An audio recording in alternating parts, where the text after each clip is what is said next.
안녕하십니까. 자금 출처 조사 문의 굉장히 많습니다. 집을 한 채 샀을 뿐인데, 집 한 채 샀을 뿐인데가 아니죠.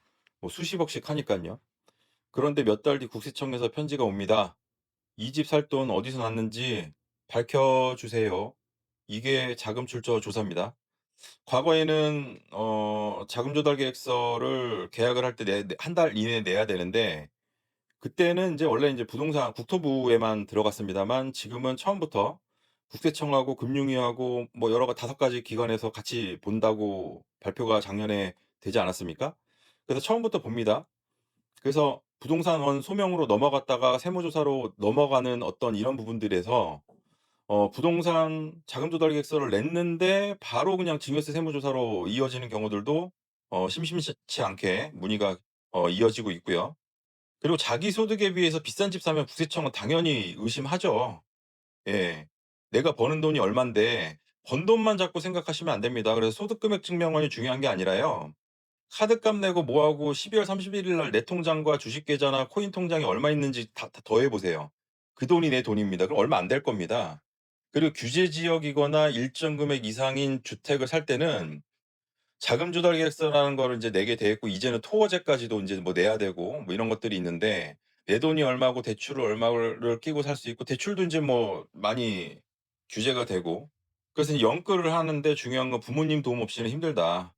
아니면 본인이 회사를 하고 있으면 회사에 있는 돈을 좀 이렇게 빌리는, 가지급금을 빌리는 뭐 이런 항목을 또 만들어야 되는 상황이 오는데, 근데 제가 이거 상담해 보기도 하고 고심을 해 보고 정말 상담 많이 해 봤거든요. 근데 해 보면 느끼는 게 뭐냐면, 그래도 믿을 만한 부모님이 계시니까 사는 거예요. 부모님이 정말 부모님까지 연끌해 가지고 집을 사는 거 쉽지 않아요. 그러니까 어느 정도 조금 여력이 있고, 그리고 문제가 터지더라도 쪼끔 해결을 하거나 막을 수 있는 자산이 그래도 조금은 있는 그런 집에서 좀 이렇게 하시지, 정말 부모님까지 연끌하시면서 집을 사는 경우는 굉장히 큰 리스크를 가져간다라고 보시면 됩니다. 그래서 인제 제가 말씀드리는 거는 뭐냐면, 부모님의 도움 아니면은 못 사는 거잖아요. 그러면 차용증을 씁니다. 차용증을 쓰는데 차용증이 맞는 키가 아니에요. 은행에서 대출을 받더라도 매달 원금 또는 이자를 갚아 나가다가 원금을 갚아 나가야 됩니다. 근데 이런 부분들을 1 년, 2 년을 하다가 안 해요. 왜냐면 '아, 이 정도 지나면 국세청에서는 안 보겠지.' 제가 누누이 말씀드리는 그 부채 사후 관리, 부채를 갚아 나가는지 국세청은 본다. 그래서 이게 나중에는 증여로, 편법 증여로 의심을 받게 되면은 그때는 굉장히 크게 곤란해질 거다.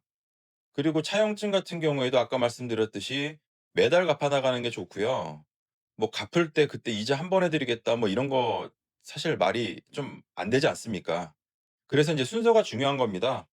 집을 사고 나서 소명을 하려고 하면 늦어요.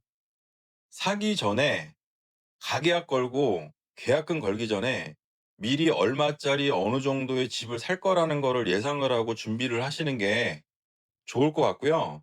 그리고 대출 나온다고 했는데 갑자기 대출 규제가 바뀌면서 안 나오는 경우들도 있었고, 그리고 여러 가지 꼬여 가지고 좀 자금이 안 되는 경우들이 있었어요. 그런 경우들은 굉장히 큰 계약금을 날려 버리거나 손해를 보고 다른 데 줘 버리는 경우들이 또 있을 수도 있으니 주의하셔야 될 것 같고, 가계약금 많이 거시잖아요. 당장이라도 나갈 것처럼 얘기 자꾸 하니까. 그러니까 그 미리 좀 상담을 하시고서 하시는 것이 어떨까?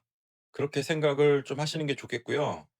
그리고 증여세 내시는 것이 훨씬 더 마음 편하고 문제를 해결하는 방법의 하나일 수도 있습니다.